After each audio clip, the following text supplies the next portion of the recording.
ni la mel Senghor dafa ne woon la nation c'est un commun vouloir de vie commune kenn ku nekk dafa am loo bàyyi pour ñu mën a nekk suñu biir mais dëkk bi léegi c'est des factions nit day ànd ak Abdoulaye Wade ngeen toroxal ko mu en leen nit ànd ak Ousmane Sonko ngeen toroxal ko mu en leen nit ànd ak Khalifa Sall ngeen toroxal ko mu en leen mais en contre en violence lay jur et je pense que kenn ku nekk si ñun bu jéemul bàyyi dara si moom je pense que li xew ci réew mi ñëpp xam nañ ko adduna nag ku lu joxe cër kenn doo jox cër samedi dama ñëw fii sol veste sol chemise dayanteeg huissier mu ne ma solo cravate ma ne ko non man maa ngi dugg parce que damay ñëw tey la samedi mais sama mag yële ñoo ma fekk ne ma abaa dama uti cravate ma yónnee sama kër cravate takk ko parce que samay mag lañ tam lañ jox cër mais mun ñu fi nekk depuis boobu kenn joxuñu cër ami bi mu defee wax ji dama wàññi ne ko ami tu es ma sœur mais ci wax ji ëpp na parce que ku xamul histoire du Sénégal rek mooy dugg ci yenn il faut aller lire le livre de Habib Thiam et les gens comprendront que dëkk bi am na ñoo xamante ne kenn du wax ci ñoom parce que c'est comme ça am na ñoo xamante ne kenn du leen laal parce que c'est comme ça yàlla moo leen jox cër boobu ku mu neex loolu la ku mu naqari loolu la mais nag ku jàngul amoo niveau xamoo histoire bi ci ngay dugg ci yenn yi. Est-ce que les gens se souviennent de ce qui s'est passé ici en 94? Et c'est pas des petites gamines de rien du tout qui vont basculer ce pays-là. Personne ne l'acceptera. Bu ngeen respecter nit ñi ñu respecter leen. Et ceux qui pensent que parce que am na ñu taxaw fii di wax lu ñu wax fii ak lu ñu wax si biti bokkul. ñi bokk ci yéen li ñu wax fii ak li ñu wax si biti bokkul. Voilà. Donc il faut commencer à gérer ça d'abord entre vous d'abord ba pare ngeen door a wax ak ñun. Et en tout cas cette législature-là elle est à la hauteur de ce que c'est ce pays. Monsieur le ministre, j'aimerais revenir un peu si question bi mu la posé woon puisque dañu toog en tant que Sénégalais le président de la République génn ne il vous demande de lui faire une proposition par rapport à la situation des leaders politiques comme Khalifa Ababacar Sall et Karim Meïssa Wade. Nous vous demandons ici, devant la représentation nationale, devant le peuple sénégalais, de nous expliquer les propositions que vous avez eu à faire au président de la République. De revenir un peu sur un sujet qui me tient à cœur. Donc nous avons dit que de ce ministère, mais c'est la situation des Sénégalais qui sont en prison à l'étranger. Nous sommes au Maroc, surtout à Mauritanie, surtout du fait de l'immigration irrégulière. Dafa am tout un système de raquette bu organisé wu autour de ñoom dañuy oo seen famille tout le temps naan leen gis naa diw bu mu mën a jàppale gis naa diw bu mu mën a jàppale ñu ne leen ma 200 000 ñu ne leen ma 300 000 en plus souffrance bi ñu am seen mbokk ni kaso benn système de raquette la buy organisé wu autour de ñoom et généralement c'est à cause des licences de pêche wala généralement à cause de l'immigration clandestine. Je pense que votre ministère doit organiser une mission spéciale wala un projet spécial pour vraiment ces Sénégalais qui sont en prison à l'étranger. Et c'est un cri du cœur que j'aimerais lancer parce que j'en connais pas mal qui sont des pêcheurs en Mauritanie, j'en connais pas mal des jeunes qui sont un peu au Maroc et qui vivent des situations difficiles en même temps que leur famille. Ça, c'est un cri du cœur et je vous demande d'en faire votre dossier personnel. Monsieur le ministre, Monsieur Baba, mon ami Bara est revenu sur la question du procureur. J'aimerais vous féliciter puisque lors des commissions, vous nous avez dit que vous avez lancé les bracelets, c'est lancé, félicitations. On revient sur la même question. Ça concerne qui? Pour quel organiser? C'est important pour les Sénégalais. Et une question, Monsieur le ministre, au moment où dans ce pays-là, on parle beaucoup d'emplois, qu'est-ce qui peut justifier qu'un juge ait âge de la retraite, il y a 68 ans? Comment vous devez expliquer ce choix et cette alchimie, voilà cet avantage qu'on a offert aux juges à chaque fois qu'il y a un âge de la retraite? Et je reviens encore aussi sur la grâce présidentielle. On a eu des difficultés par rapport à la grâce présidentielle avec l'affaire qu'on a eue. Quelles sont les dispositions que vous avez eu à prendre pour sécuriser le président de la République? Moi, je crois le président de la République, quand il dit qu'il ne connaissait pas, il a juste signé. Quand on sait comment marche l'administration. Merci. Merci, collègue. La parole est à notre collègue Serigne Abo Mbacké Thiam. Nafissatou Diallo se prépare. Merci beaucoup, monsieur le ministre. maa ngi leen di nuyu. am na benn grand bu doon wax écrit sur Facebook. ne Ismaïla Madior Fall est un grand juriste ñu ne ko pourquoi mu ne parce qu'il a réussi à résumer le droit sénégalais en un seul article: lire, comprendre et interpréter le droit selon les intérêts du président Macky Sall. Monsieur le ministre, le grand couturier constitutionnel, vous êtes venu en commission. On vous a posé une question sur la question du troisième mandat. En répondant, nga ni absence de disposition transitoire qu'au Conseil constitutionnel ou defu ko woon. Monsieur le ministre, aujourd'hui li may wax nag ce n'est pas le professeur, c'est le ministre. Comme que yow na ngaa am mbubb yu bëri, boo waxee démb professeur bee wax, boo waxee tey ministre bee wax, xanaa après 2024 retraité bi mooy wax. te li may wax nii nag dama koy wax parce que vous l'avez dit en tant que ministre, en répondant à un collègue professeur, un grand professeur aimé et admiré par tout le monde, le professeur Babacar Gueye. Il avait posé ce débat ici pour voir que ni constitution bi amul disposition transitoire. Mais pour le répondre, monsieur le ministre, qu'est-ce que vous avez dit? La constitution est très claire sur la question. Il ne laisse place à aucune interprétation. L'article 27 de la constitution dit: le président de la République, monsieur président Macky Sall, que nul ne peut faire plus de 2 mandats consécutifs. Pour le garde des Sceaux, la charte fondamentale du Sénégal, révisée en 2016, est donc sans ambiguïté sur la possibilité pour le président de la République de postuler à la magistrature suprême en 2024. Cheikh Abdoul Ahad Mbacké mu baax ma da daan wax nit ki waxi démbam ak jëfi tayam soo ko boolee mënoo leen a ràññeele nit a ngi noonu, waaye say waxi démb bu méngoog say waxi tey nga ni démb professeur laa woon tey ministre laa woon, yaakaar naa ëllëg na ngay nekk retraité 2024 wala na ngay delluwaat université Cheikh Anta Diop jàkkaarloo ak étudiants yi nga leen di wax ne leen dama leen doon jàngal ci amphi boobu professeur laa woon, waaye su ma nekkee ministre su ma génnee leneen laay wax. et loolu dinaa la ci ñëwaat. Monsieur le ministre, dafa am loo xam ne j'aimerais savoir le bilan de la CREI. CREI sur une liste de 25 personnes, seul Karim Meïssa Wade a été poursuivi. Les autres fan leen toll. On a vu l'ancien procureur Alioune Ndao mu génn ndeysaan, mooy tax booy defal lu baax rek tey jii nii mu ngi génn di attaquer di wax lu ne, mu ne magistrat yi nekk CREI en ce moment là bu leen gisee nag leen di yërëm. Monsieur le ministre, où est le rapport de la Banque mondiale qui avait blanchi Karim Meïssa Wade? Vous parlez d'éléments nouveaux. Éléments nouveaux mu ngi noonu. Monsieur le ministre, Karim Meïssa Wade n'a jamais perdu ses droits civils et politiques, et vous avez dit en commission comme nit bu mun na perdre ses droits civils et politiques éternellement. J'aimerais nga wax ma bonne disposition de façon explicite moom moo ko wax, te bu ko waxee est-ce que devant le silence de la loi juge bi mën na apprécier, et que concernant Karim Meïssa Wade le juge n'a jamais prononcé la déséance. C'est la raison pour laquelle nous ne voulons pas d'une amnistie mais la révision de son procès. Et les 2 magistrats qui vous avez représentés au comité des droits de l'homme des Nations Unies, ana ñaari magistrat yooyu. Vous avez éliminé Karim Wade, vous avez tout fait pour éliminer Khalifa Ababacar Sall ci ku gérer budget 50 et quelques milliards, ngeen dem di ñu wax ay waxi caisse d'avance yoo xam ne am na ci ñoo xam ne ñu ngi fii caisse d'avance boobu xam na lu mu leen doon jëriñ. Le président actuel xam na lu mu leen doon jëriñ. Aujourd'hui c'est avec Ousmane Sonko, mais je vous le dis, le peuple restera debout. Monsieur le ministre, les conditions dans les prisons métti na, prisonniers dañ leen di entasser comme des chardies. J'ai vu ici ñuy wax naan yokkoon nañ ay dépenses bi ñu doon wax lañ fay servir kii sax mënu koo lekk xar sax bëgg ko kooku deful prison mënoo koo xam. Monsieur le ministre, am na benn réforme boo leen def muy limiter, encadrer li nga xam ne moo nekk la longue détention provisoire par rapport ak crime yi. yaakaar naa loolu boo leen ko defee dina nekk lu am solo.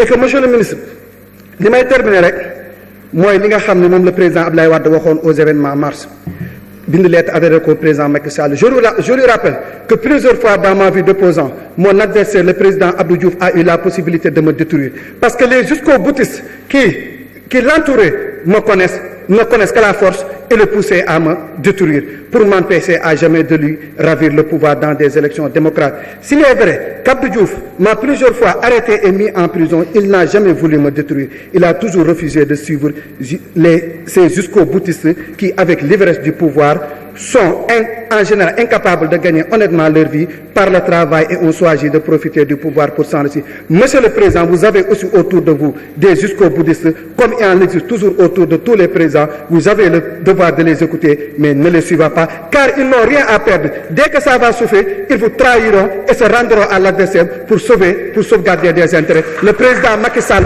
n'écoutez pas le professeur Ismaïla Madior Fall. Merci, cher collègue. La parole est à notre collègue Nafissatou Diallo. Le suivant, Thierno Alassane Sall.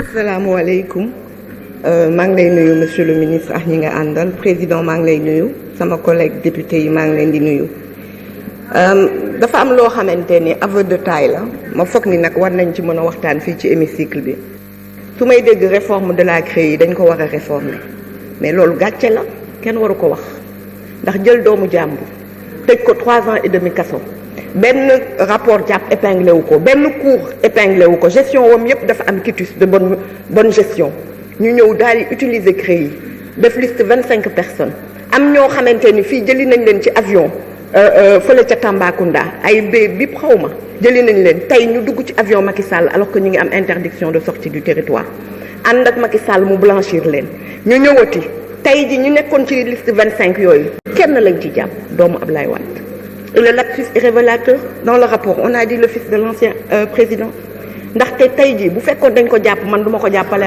man du ma jàppale sàcc bu fekkoon dañ ko épinglé ci gestion ministère yu ñu ko jox wallaahi du ma ko jàppale waaye dañu gëm ni deful dara waaye yemuñu foofu tey mu ngi fële exil waaye man de gis naa ko dowaa waaye gis nga parfois nit di nga ko jéem a yàq fekk yaa ngi koy defar il est dans la cour des grands moo tax nag am carrière dafa baax avant ngay dugg ci politique am carrière dafa baax ndax tey ñooñu ñu ngi koy jëriñoo te muy doomu Sénégal waroon ñëw tey jëriñ réew fonds yu muy mobiliser di ko liggéey di ko jox yeneen dëkk ci Afrique mu mënoon ko jox jox Sénégal ndaxte nag mooy gérer fonds Qatar yi pour l'Afrique et le Maghreb kooku dafa war a ñibbisi man de gis naa ko kilifa ponkal maamu kilifa laa fa gis te nag nañ waxante dëgg Ablaye Wade jaar na foo xamante ni ci réew mi am na lu nit war a jomm def jël benn doomam bu góor sànni fële ci biti lu ne tey jii ñu sosal ko te gisuñu dara 28 commissions rogatoires ñoo ñëpp ñëw setal ko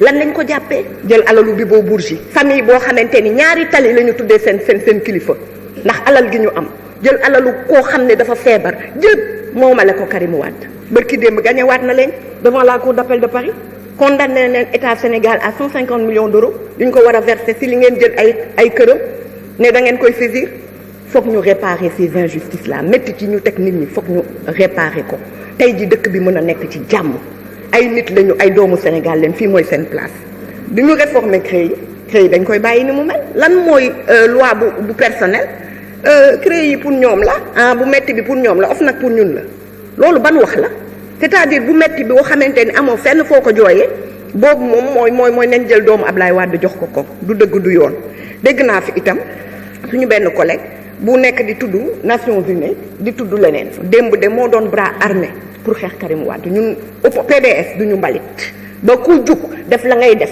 taxaw fii groupe de travail des Nations Unies 2014 ba mu génnee këyit ne Karim ni ñu ko def du dëgg du yoon dañ ko war a bàyyi moom jigéen boobu moo taxaw def conférence de presse chargé Karim moom moo dem xëy suba daal di def liste yoo xamante ni maa ngi koy laaj fii dama bëgg ñu génneel ma loi de finance rectificative wala loi de finance boo xamante ni wane na ni Karim Wade jël na 1 franc ci sénégalais yi rapidement ma ñëw ci dara monsieur le ministre je vous l'avais dit dañu ne ni que dañuy réhabiliter setal ñoo xamante ni dañu perdre seen droit civil et politique ma waxaat répété waat ko Karim Wade droit civil et politique am recouvrer na ko pour lan parce que juge mësul lire déchéance de ses droits civils et politiques le juge de la CREI malgré li mu def yëpp dafa bañ loolu topp ko corruption topp ko détournement de deniers publics il a refusé dindi droit wam yéen a changé code électoral daal di ko dindi raye ko des listes raje ko des listes waaye dañu ni pour 5 ans la article 31 ak 32 ñoo L31 ak L32 ñoo ko réglé 5 ans yi jeex na le 21 août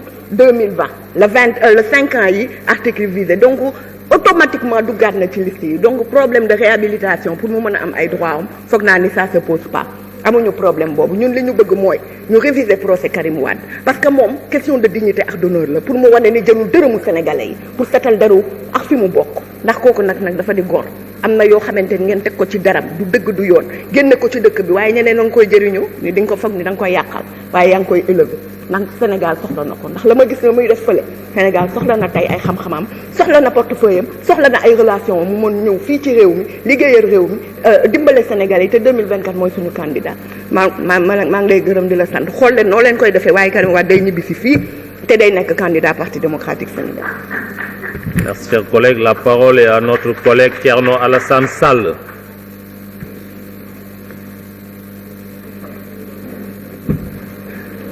Monsieur le Président, chers collègues, Messieurs les ministres. Monsieur le ministre, le peuple est en colère. Depuis plus de 30 ans, à chaque fois qu'il croit définitivement inscrite dans la Constitution la limitation à 2 du nombre de mandats présidentiels, il se trouve des juristes prestidigitateurs pour lui voler l'avancée démocratique qu'il croyait tenir. Depuis 30 ans, de dérober en forfaiture, jamais la limitation des mandats à 2 n'a pu être effectivement mise en œuvre. Le peuple a perdu confiance en la parole d'un président et de gouvernants qui juraient urbi et orbi à l'occasion du référendum de 2016 et pendant la présidentielle de 2019 que le second mandat que recherchait alors M. Macky Sall serait bel et bien le dernier, pour revenir sur leurs serments filmés et écrits une fois les victoires consommées. Le peuple n'a plus confiance au maître tailleur constitutionnel qui expliquait doctement hier que second signifie dernier et qui lui sortent aujourd'hui de leurs ateliers une décision de 2016 du Conseil constitutionnel. Il y a dol dans la Constitution, Monsieur le ministre. La volonté de tromper est manifeste. Pourquoi n'avoir pas exhibé en son temps cette fameuse décision? Monsieur le ministre, vous prétendez que le Conseil constitutionnel avait enlevé du projet de l'article 27 de la Constitution de 2016 l'alinéa qui stipulait cette disposition est applicable au mandat en cours. Je ne reviendrai pas ici sur le débat avis-décision du Conseil constitutionnel. Mais en son temps, en effet, la décision avis du 12 février 2016, le Conseil constitutionnel stipulait que l'alinéa relatif au mandat en cours devrait être écarté en ce que, d'une part, elle aurait pour conséquence de greffer des dispositions transitoires dans les dispositions permanentes de l'article 27.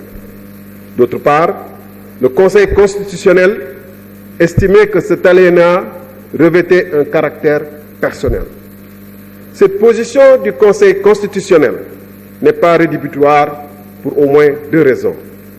Premièrement, dans sa décision, une autre décision, du 29 janvier 2012, le même Conseil constitutionnel, pour entériner la candidature à un 3e mandat de M. Abdoulaye Wade, avait usé exactement des arguments contraires à son avis, décision de février 2016.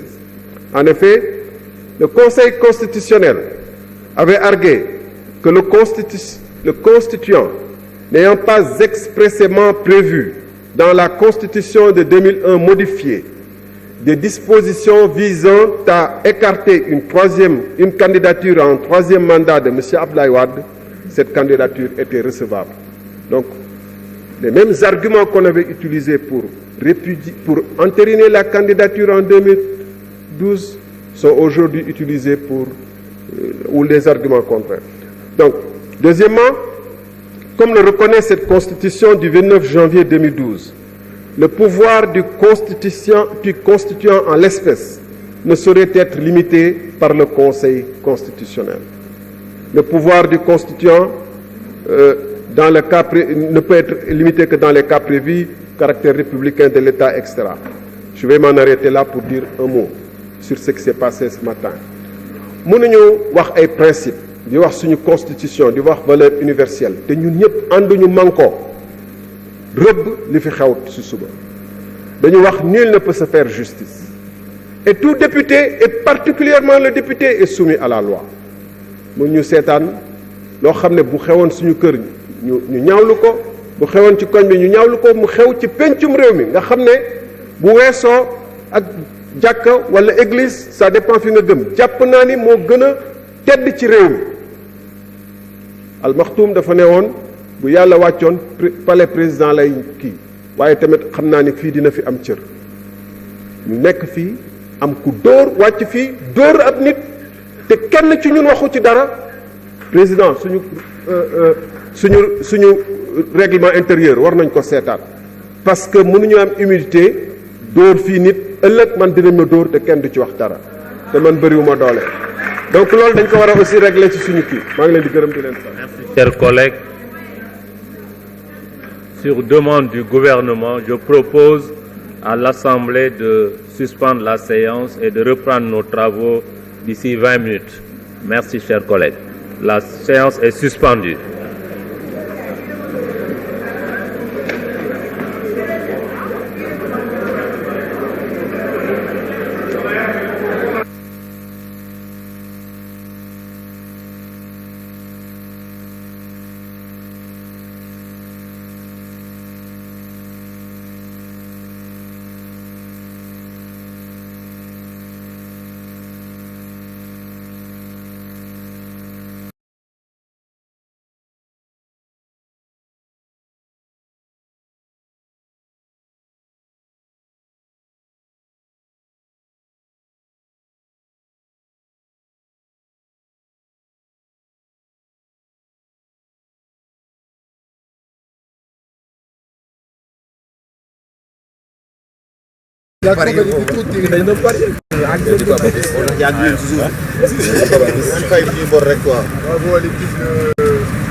Rejoignez le mouvement. En avant, à gauche, à droite. Bougez avec Yango. Touchez.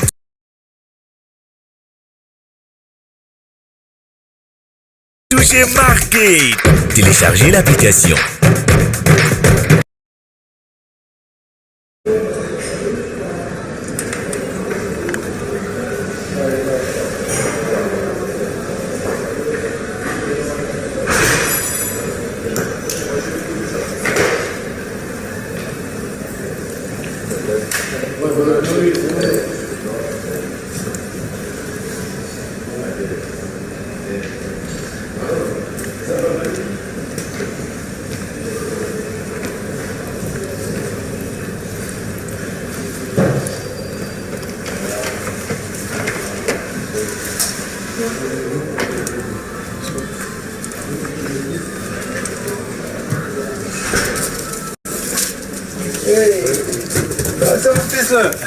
Formose. Non. Ça va? Ça va, alhamdoulilah. En forme? Ça va. Ça va? Ça va? Ça va? Ça va? Ça se passe bien? Ça va bien. Merci. Oui, ça va. Je donne ton sac là. Ouais, son sac est là.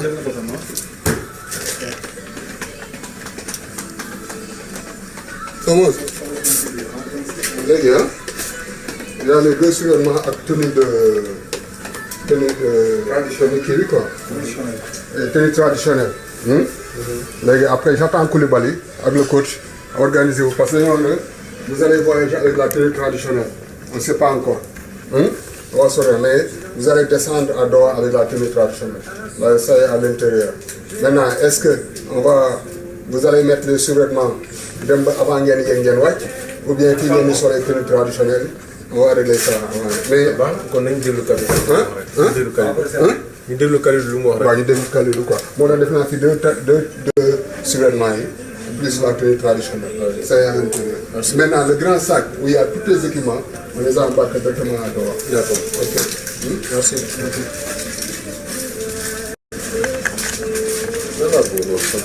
Lamine Diatta wax na la yow na sama yoon. Mais Lamine Diatta. Papa Sagnola awatar woruma laajal kii agent bi d'accord Fekk ñun envoyé nañu